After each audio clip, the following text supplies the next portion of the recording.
Okay, let me explain your supplementary English chapter 7, The Open Window. So this story is a mysterious story. So this is a very interesting story. So let me explain the short summary of this story. So there was a visitor whose name was Premchand Natal, who was a visitor to Bera's house. Okay, so so who was a Bera? Let me tell you. Bera was a young teen of 15 years who welcomed Premchand Natal into her house. Premchand is an unwell person who has retired to the country for cure, and upon his sister's recommendation, went to some he went to some acquaintances whose address his sister had given out, of whom one was Mrs. Stapleton. Since the lady was busy upstairs, Bera accompanied Premchand. Since Premchand had bad nerves and Bera recognized that he could be fooled easily, she started asking him questions and came to the conclusion that Premchand did not know much about the whereabouts at the place.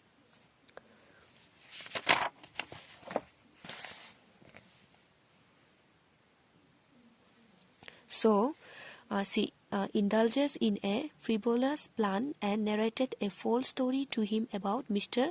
Stapleton and Mrs. Stapleton's brothers. She narrated a tragedy to him and explained how once the three of them on a hunting spree had faced the wrath of a treacherous bog. She also pretends to feel sorry for her aunt, who has not yet discovered the dead bodies of her dear ones, but still has hope that they would have come back one day, and hence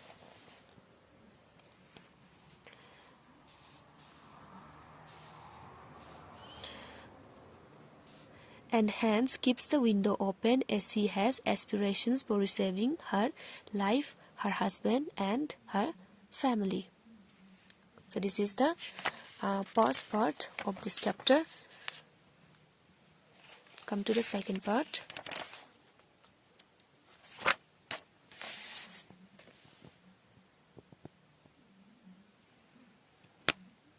At last, the horrifying narration came to an end when Mrs. Stapleton stepped down.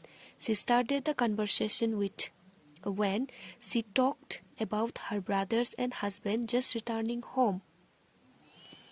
It was this time when Premchand had shivers down his spine. It was certainly an unfortunate coincidence that he had paid visit on such a tragic anniversary. Premchand Natal Hans started talking about his illness to move to a less ghastly topic.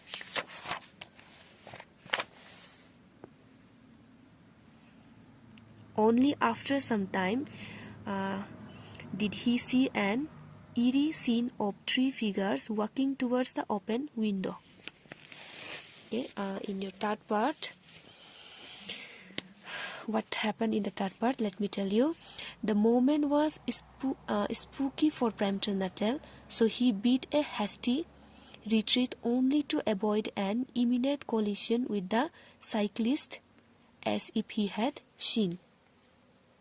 Okay, and the niece had another short story for him, running away, which she stated to be his fear of dog. Really, Vera really is smart at cooking up stories. So this is the story of this chapter, The Open Window. So for your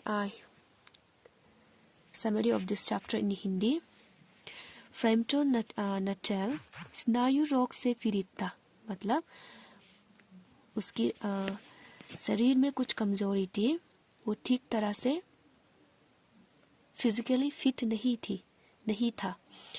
उसे नसीहत दी गई थी कि किसी ग्रामीण वातावरण में आराम करे।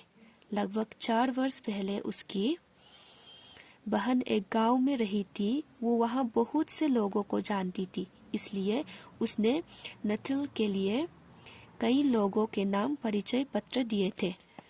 प्रेमटन श्रीमती सेपल्टन के घर पहुंचा। नेक महिला घर नहीं थी, वो वहां अजनबी था। श्रीमती सेपल्टन की भतीजी वीरा ने उसका स्वागत किया। वीरा ने नतल से पूछा कि क्या वो उसकी आंटी को जानता है। नतल ने वीरा को बताया कि वो उसके बारे में कुछ नहीं जानता, सिवाय उसके नाम और पते के अलावा।